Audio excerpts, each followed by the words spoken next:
Boa tarde. Boa tarde, meu caro Duda. Bom, é um prazer falar com o Cafeu e principalmente o nosso telespectador está nessa hora de apreensão, todo mundo ansioso aí para o 2015. Exatamente, o Cafeu vem para analisar tudo o que está acontecendo, desde o dólar, emprego, desemprego, imposto, bolsas e etc., que está nessa correria maluca. Eu quero começar até que você, antes de você fazer as previsões, que você fale um pouquinho do Levi aí, né? Porque a gente sabe que o Lula, de um modo geral, na minha ótica, você pode contestar agora, o que diferenciou o Lula da Dilma é que ele ouviu mais o Departamento Econômico do que a Dilma, o Banco Central e etc. E a Dilma desmoralizou o Manteiga, quer dizer, fez com o Manteiga, fazia, desfazia. Como será com o Levi? Você acha que realmente, se bobear, ele vira um Manteiga 2 ou o Levi tem bala na agulha?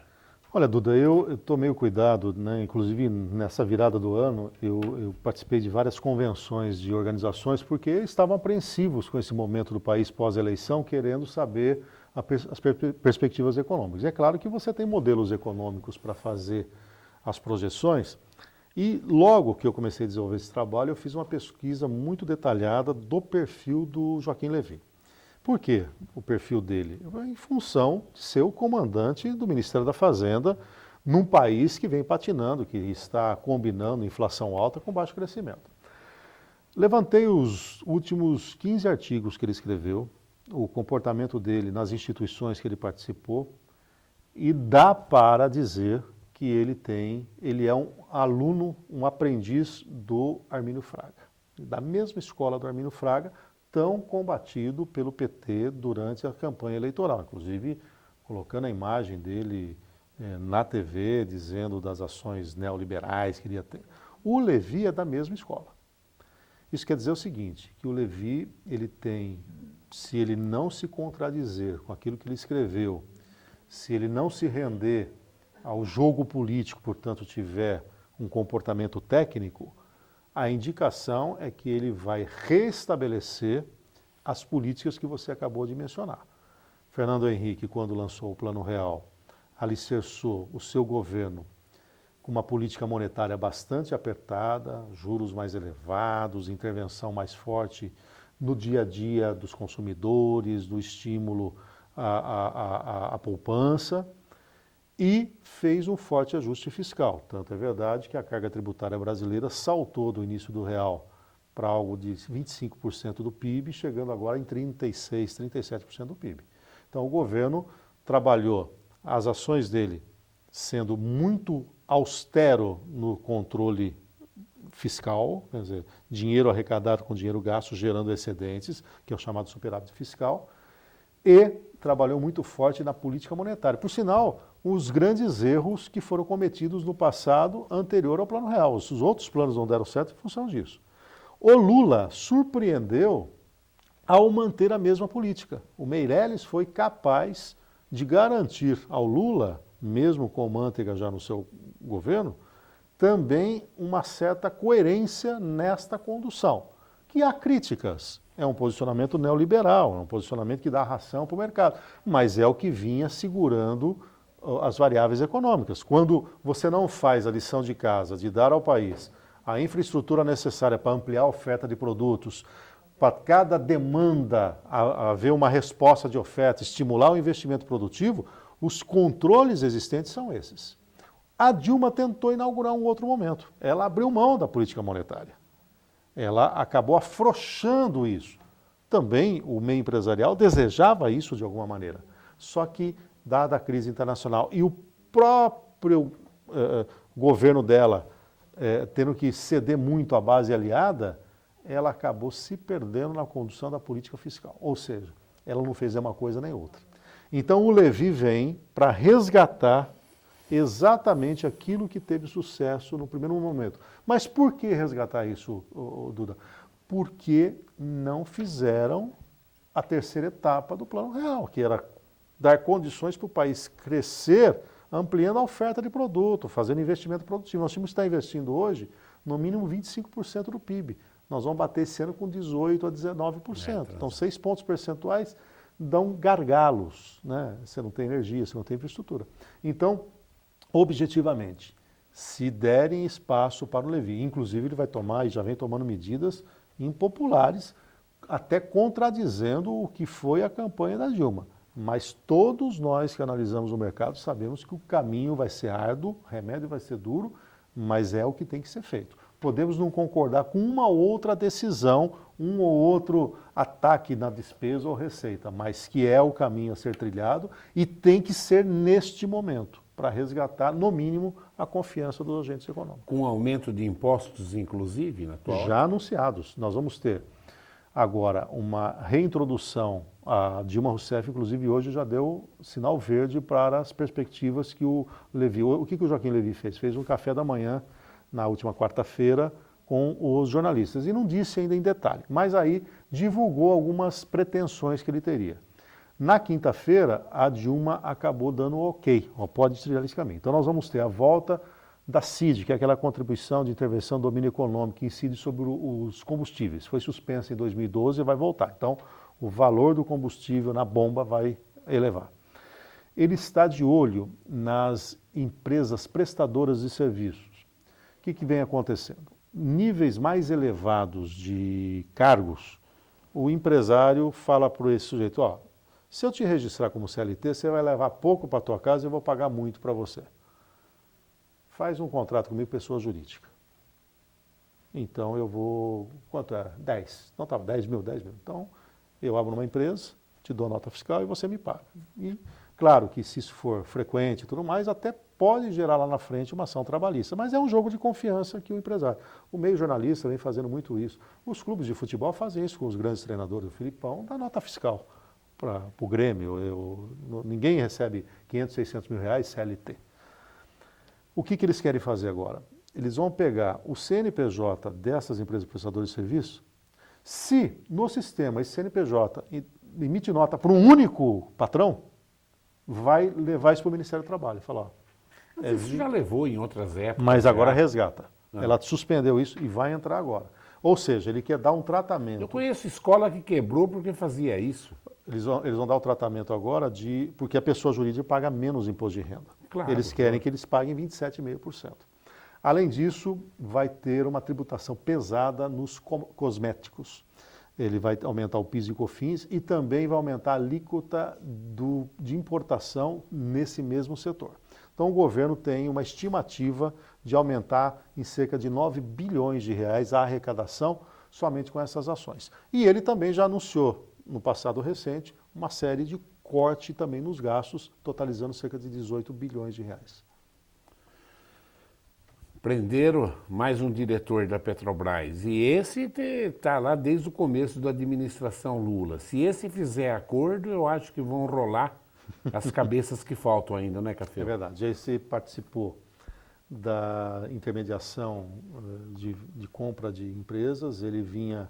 Na verdade, chamou atenção agora porque ele estava já sendo monitorado e ele fez um movimento para se livrar de patrimônio. Então ele tentou sacar 500 mil reais de uma conta de previdência e transferir alguns imóveis para a filha dele. Então esse movimento foi capturado e havia então o entendimento que ele estaria protegendo o patrimônio. Há indícios de que ele tenha levado 40 milhões de dólares ou 40 milhões de reais em intermediações ao longo desse tempo todo. Ele vinha voltando da Europa e acabou sendo preso. Mas se foi só 40 milhões, ele é pequenininho. Não, mas numa intermediação, numa intermediação, mas isso vai longe, né? Então, na verdade, o que nós temos é uma companhia, né, que eles conseguiram destruir valor de uma coisa assustadora. A Petrobras hoje deve valer cerca de 30% do que efetivamente ela tem de patrimônio. As ações da Petrobras já bateram R$52, estão oscilando entre 8 e 8,50 agora. Ela voltou ao patamar de 2003. E agora ela vai sofrer um outro grande problema, que são as ações dos que compraram ações. No exterior, ADRs, aqui no Brasil, ações. Então, 19 grupos no exterior que acreditaram nas informações estão entrando na justiça dizendo, nós fomos induzidos a erro, os balanços diziam que eram auditados e há uma corrupção enraizada que nós não fomos informados. Compramos ações e perdemos 30%, 40% no valor. Começou uma primeira ação de minoritário no Rio Grande do Sul, aqui no Brasil. E eu entendo que o curador do Fundo de Garantia deveria também fazer alguma coisa, porque em 2000, 2001, depois de 2003 novamente, foi estimulado que o trabalhador usasse até 50% do seu fundo de garantia para comprar cotas do fundo da Petrobras. Esses investidores pagaram a questão de 11 anos os mesmos R$8 que estão hoje, ou seja, quem ficou até agora teve sim, em determinado momento, um pico de valorização e acreditou que ia continuar valorizando e não se desfez das ações. Perderam tudo, ou seja, deixaram de ganhar nesse período. Isso também merece um olhar diferenciado, porque tudo bem que o mercado acionário é um mercado de renda variável, uma empresa pode quebrar, como a Eike Batista fez, como a Varig já aconteceu, como um banco como o Bamerindos e outros. Agora, você perder dinheiro por desinformação, porque tem uma corrupção enraizada, porque tinha um governo por trás que não fez a parte dele, cabe indenização, e são indenizações até milionárias nesse aspecto. Agora, já seria de grande valia para começar a repaginada se a presidente Dilma não resistisse em tanto em trocar a presidente da Petrobras. Ali talvez seja já uma resposta que esse mercado está esperando. É evidente que, se alguém me perguntasse, e aí, então eu vendo as ações da Petrobras, eu diria, olha, olhando a Petrobras, apesar de todas essas ações, que produto ela tem? Olha, tem petróleo. Está embaixo agora? Está embaixo. Ela domina a tecnologia? Tá embaixo Domina. No mundo inteiro agora. Domina. Né, a perspectiva para daqui 5 anos é a mesma de hoje? Claro que não. O que de pior pode acontecer com a Petrobras? Ela ser vendida para o mercado e vai se valorizar. Então é evidente que quem tiver paciência, sem canalizar um grande volume, comprar uma ação da Petrobras hoje pagando 8, 8,20, de uma ação que teoricamente vale acima de 30, é óbvio que, comparando as outras alternativas que tem no mercado, a perspectiva é de valorização. Por isso até algumas pessoas que têm o dinheiro no fundo de garantia aplicado, outras que compraram ações da Petrobras falam, não venda agora, espere passar esse pior momento, porque pior que está não vai ficar. Agora é lamentável como eles conseguiram destruir valor. É como se um empresário comum tivesse uma empresa de 10 volume e valesse desvio, 3 né, agora Café? por lambança administrativa, por desvios, por corrupção. Agora tem que aprofundar, dar uma limpa geral e, insisto, a troca da presidente do Petrobras seria muito salutar para a companhia. E a pergunta que o mercado faz é esse, por que não troca, né? Exatamente. Até Porque tem mais coisa por baixo do pano. suspeitas, né, de que Claro. a relação dela com a Dilma é tão estreita, né, que a Dilma está bancando. Por muito menos ela já tirou ministro, por muito menos ela fez mudanças importantes, né? Então, Não, os ministros do Lula chegou numa fase, ela tirava um por semana. exatamente. Então, Tirava é um por muito semana. estranho esse comportamento da Dilma em relação à Petrobras. E a saída dela já daria um campo aberto aí para você dar uma repaginada na companhia. O Luiz Carlos da Bela Vista pergunta para você. Café, essas medidas que foram tomadas pela equipe econômica da presidente Dilma, eu não sou contra, mas só que primeiramente deveria diminuir os gastos do governo. Por exemplo, ministérios e programas sociais que possuem muitas irregularidades. Vamos lá, eu não estou aqui nem para defender, para analisar, né? Houve uma mexida nos gastos, né? Do ponto de vista do orçamento, enquanto o Congresso não aprovar, normalmente você pode gastar do orçamento 1/12, né? São 12 meses, e o Ministério da Economia ou da Fazenda estabeleceu que para algumas rubricas isso vai ser 1/18, ou seja, nesse primeiro momento estão gastando menos. O governo mexeu em alguns ganhos sociais, conquistas sociais. O seguro-desemprego mudou o formato, está tendo maior rigor agora para a concessão do seguro-desemprego. Virou uma indústria o seguro-desemprego. Anunciou mudança nas pensões por morte. Antigamente você tinha 1 mês já de vida conjugal e a pessoa vinha a óbito, você recebia a pensão até o resto da sua vida. Agora vai ter que ter pelo menos 24 meses de união estável ou casamento declarado. Dependendo da expectativa de vida ao nascer a pessoa vai receber o benefício por um período, vai ter uma redução que pode chegar até 50%. E fora outras medidas menores, mas o total disso foram 18 bilhões. Mas você tem razão num aspecto, na sua pergunta. Se a presidente Dilma quisesse efetivamente dar exemplo de que está tendo austeridade, ela teria diminuído o número de ministérios. Porque aumentou, né? São 39 ministérios. É o dobro dos ministérios que o Collor Você tem tinha na época Ministério da Pesca, Ministério de coisas que podem ser juntadas em 2, 3. E aí vem uma disputa pelo segundo escalão. Para dar um parâmetro, nos Estados Unidos, o presidente Obama pode nomear, no máximo, por ano, 5 mil cargos de confiança. Aqui no Brasil nós estamos com 24 mil. Então essa briga do segundo escalão nós não sabemos, nós não ficamos sabendo. Mas é a turma que manda, na verdade. São aqueles que são do partido, que vão lá para fazer política. E o que é pior, interferem na carreira daqueles que são concursados, que deveriam, esses sim, ocupar os cargos mais importantes dentro dos ministérios, das autarquias, porque eles que dão o tom da produtividade, eles que levam a motivação para a sua equipe. Ora, cai de paraquedas um sujeito que é militante do partido, que não tem qualificação nenhuma, ganhando mais que você, sendo superior a você, sem entender o que faz. E é isso que é o grande problema. Então a Dilma poderia ter dado exemplo de austeridade, reduzindo o número de ministérios. 2, 3. Ministério que ela diminuísse já dava repercutiria. Efeito psicológico. E aí, reduzir mesmo, ter instrumentos mais eficazes de acompanhamento da execução orçamentária, não trabalhar tanto com esse toma lá da cá com o Congresso. E fora isso, né, ela fez um ministério completamente desfigurado. Ora, um Kassab no Ministério das Cidades, com o que ele fez na cidade de São Paulo. Ele vai administrar a cidade que ele não soube administrar. Aí você tem o filho do Barbalho num outro ministério, você tem o ministro do esporte que não conhece esporte. Óbvio que ela optou pelo viés político. E ministros dando trombada já também. E né? já da reforma agrária com o Ministério do Meio Ambiente. Ora, gente, está na hora de ter um privilégio. É óbvio que a gente sabe que com uma Constituição que foi votada, que foi construída parlamentarista, mas depois o plebiscito levou ao presidencialismo, tem que governar com o Congresso. Mas ficou escancarado demais. Então, é um número excessivo de ministérios e também um ministério sem qualificação. E toda uma cadeia de vinculação orçamentária. Agora nós temos anúncio no Estado de São Paulo de aumento do funcionalismo público, porque aumentou o salário do ministro, que aumentou do presidente, que aumentou do juiz federal. Quer dizer, você tem um gasto em cascata que aí você fala, aonde vai parar isso? Cerca de 70% do que se arrecada é obrigado a gastar. Como é que você vai fazer política fiscal? Então, está na hora de uma reforma efetiva que vá ao encontro desse anseio que todos nós temos de um Estado mais eficiente. Você quer ver uma coisa que ninguém criticou ainda? Eu vou passar para você agora.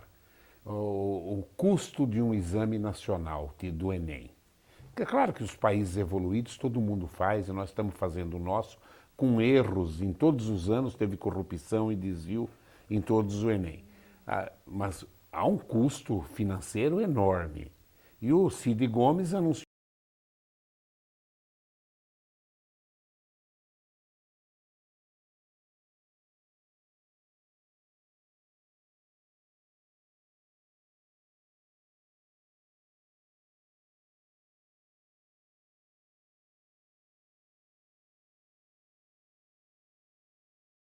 um setor público viciado, por mais esforços que o Ministério Público tem feito, não tem logrado êxito. Tudo bem que nós evoluímos muito nesse combate à corrupção, com uma atuação mais independente da Polícia Federal, do próprio Ministério Público, mas é muito pouco pela endemia, né, que existe enraizada no seio do país.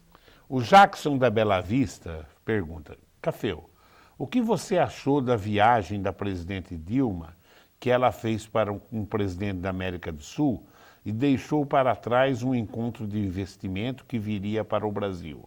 A imprensa, em geral, não concordou com isso.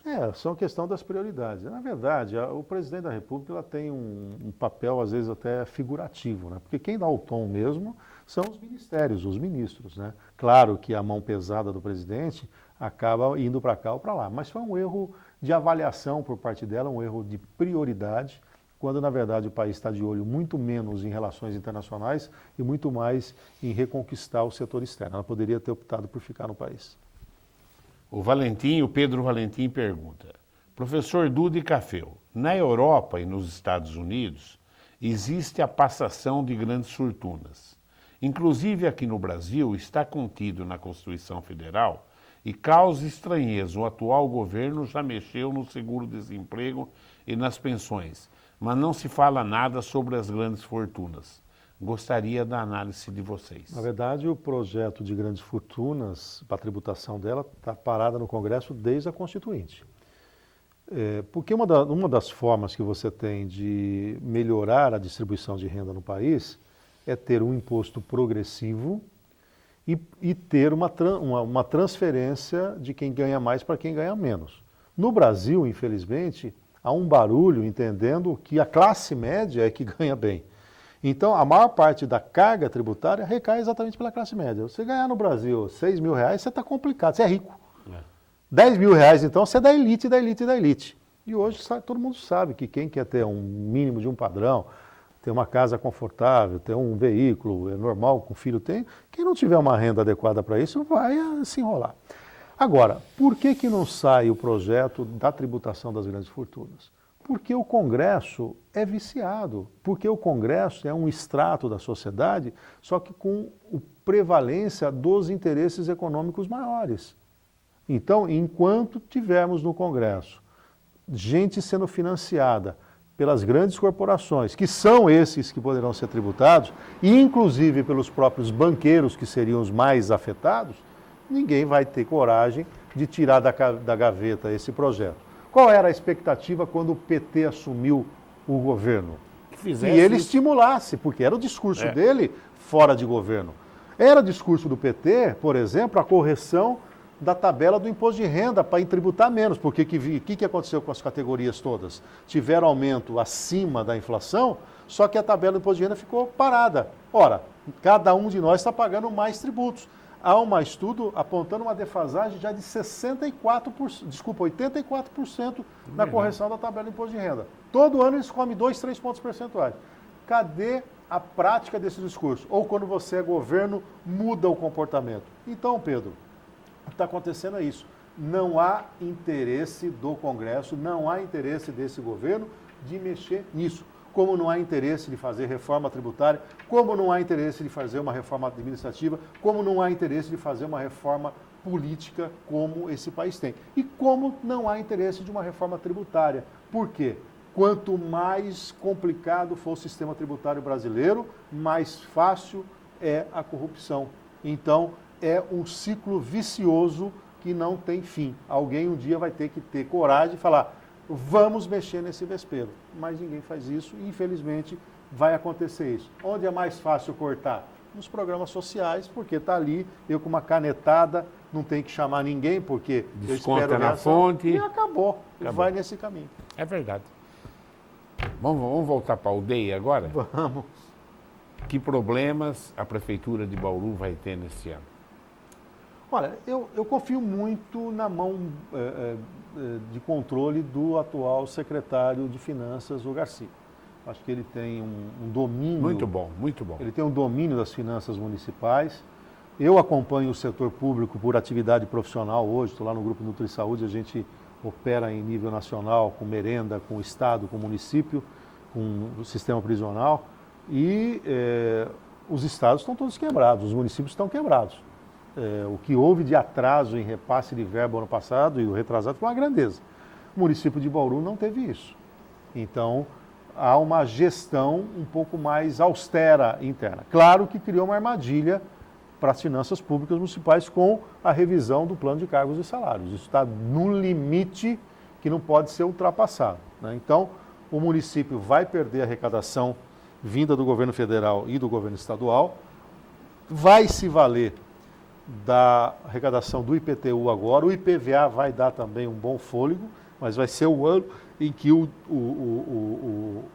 prefeito vai ter que ter muita sintonia com a Secretaria de Finanças e ficar toreando, né, controlando a torneirinha de saída de recursos das outras secretarias. Claro, não pode deixar de cumprir a educação e saúde, que são verbas carimbadas, senão ele tem problema de responsabilidade, pode ser até preso. O ISO, inclusive, responde, um dos processos que ele respondeu foi por não ter cumprido os 25% da educação. Isso ele vai cumprir, o restante, o que for possível postergar, ele vai postergar. Com qual perspectiva? De que, eventualmente, a partir do segundo semestre, se o governo resgatar a confiança, a gente possa ter um pouco mais de respiro e, a partir dali, ir no trabalhar. De qualquer maneira, ele não vai deixar de realizar, porque o PAC Pavimentação foi aprovado, vai vir um dinheiro de longo prazo, isso já está apropriado no orçamento, e vai ter a obra da estação de tratamento de esgoto.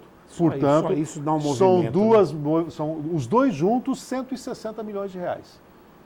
Portanto, vai também muito no sentido do desejo político do prefeito. Talvez ele não tenha nem planejado para chegar neste momento com tudo isso, ou até tenha, e imagina você sair do governo com duas obras desse tamanho, principalmente o asfalto na frente da casa de gente que espera isso há mais de 20 anos. É evidente que a popularidade do Rodrigo, se tudo caminhar como está indo, vai estar em alta no fim de governo dele. Dá para fazer uma previsão do que vai acontecer com o dólar nesse ano? O governo tem 3 desafios esse ano, Duda. Combate à inflação, controle das contas públicas e o dólar. O dólar porque você precisa de poupança externa, e nós não temos poupança suficiente internamente, você precisa atrair de fora. O dólar está nervoso porque a economia brasileira patina, porque nós não temos austeridade fiscal, porque nós não temos controle da inflação e porque o resto do mundo vem se recuperando. Os Estados Unidos cresceram 5% já e há uma perspectiva futura de que ele possa, inclusive, elevar a taxa de juros para controlar o consumo interno. Então, esse mercado cambial fica nervoso. À medida que dê espaço para a equipe econômica atuar na direção da recuperação da nossa economia, de fazer a lição de casa, que é exatamente controle fiscal, choque de controle de preços, a inflação ficar mais acomodada, o nervosismo do mercado cai. Nervosismo do mercado em queda, dólar fica comportado. A estimativa do mercado é um dólar oscilando entre 2,60 e 2,75. Mas os capitais americanos estão levando todos os dólares de volta Então, para os Estados porque Unidos, há uma perspectiva de melhoria da remuneração lá atrás. Mas esse dinheiro volta. Quando volta? A hora que se acerta a mão interna. Porque se nós fizermos política de controle de inflação com juros altos, ninguém vai pagar e ninguém paga os juros que o Brasil dá. Com confiança resgatada no país, isso volta. Voltando, você amplia a oferta de dólar, o mercado se acalma. Então nós vamos viver um primeiro semestre ainda nervoso. Dá para voltar a confiança no Brasil alinhado com Bolívia, Venezuela, Cuba? O mundo está rindo disso, Mas Café. a confiança dos agentes econômicos vem muito mais dos fundamentos da economia. É? A hora que vê que tem controle de inflação, que o governo efetivamente está fazendo a lição de casa, que está tendo combate à corrupção, isso volta.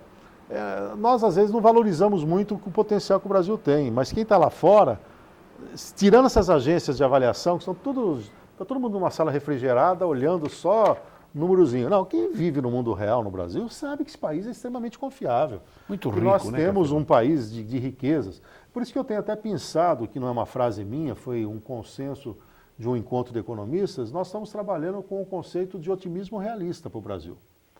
Otimismo por quê? Sabemos o potencial, sabemos que nos últimos 30 anos todos nós sofremos. Quem tem hoje, quem é bem sucedido hoje, quem tem uma carreira de sucesso, quem é empresário bem sucedido, pagou um preço elevado para isso. Eu trabalho desde os 12, 13 anos de idade, eu nunca vi um clima no Brasil de prosperidade, de tranquilidade, em que você falasse, não, agora é minha vez. Não, sempre Nunca foi teve, a duras nunca teve. penas. Você construiu o teu patrimônio, a sua escola como? Apostando o seu capital. Eu tenho certeza que em determinado momento você foi no banco, pegou dinheiro, você teve que chamar seus colegas e foi dando um jeito e construiu. O empreendedor no Brasil se habituou a isso. E tem que ser admirado por isso, porque aqui no Brasil também tem esse problema. Né? O sujeito bem-sucedido é porque roubou, é porque é mau caráter. Não, você tem que ver os bons exemplos e segui-los. Então, se nós temos esse potencial de mercado, é esse otimismo. E realismo aonde, Duda?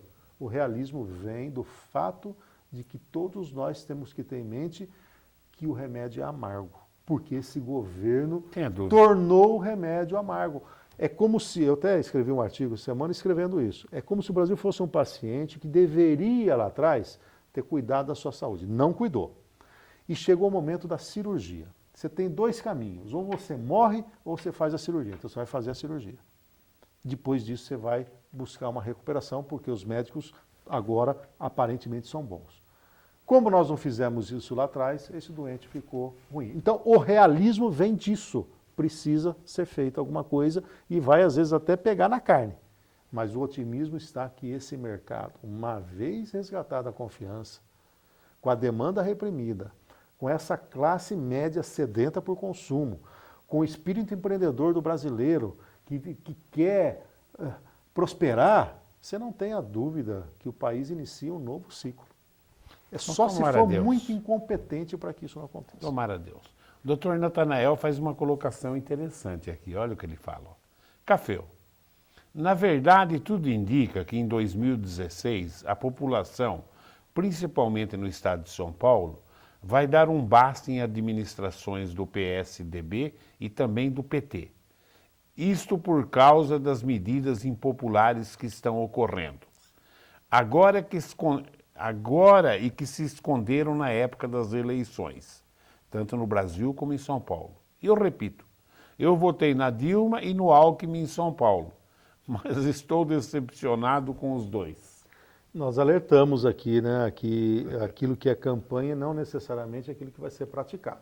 Agora, tem uma variável aí que o meio político tem muita habilidade para trabalhar. Normalmente as medidas impopulares são feitas no início de mandato. Com qual perspectiva? De que os últimos 2 anos sejam melhores e com pacotes de bondade.